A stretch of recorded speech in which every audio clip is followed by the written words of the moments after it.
Your safety is our top priority, so we appreciate a few minutes of your attention while we demonstrate the safety features of this aircraft. You can follow along with the safety information card in your seat back pocket. Federal aviation regulations require your compliance with all crew member instructions, lighted information signs, and posted placards. To fasten your seatbelt, insert the metal end into the buckle and pull on the strap to tighten. To release, lift the top flap of the buckle.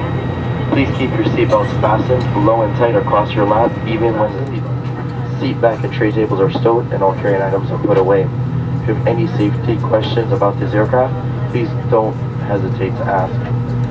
Smoking, including the use of electronic cigarettes, is never allowed on any JetBlue flight. Tampering with, disabling, or destroying smoke detector in aircraft restrooms is a federal offense and could result in a fine. For your convenience, this aircraft has 3 restrooms, 1 in the front and 2 in the back. Each is equipped with an infant changing table. We'll be adjusting the main cabin lights for departure. If you need extra lighting, you can find a reading light above your seat. We're here to make sure you have a safe and comfortable flight. Thank you for your attention. We hope you enjoy the JetBlue experience. Chinese guys want to come up to the cockpit for the last 2 hours.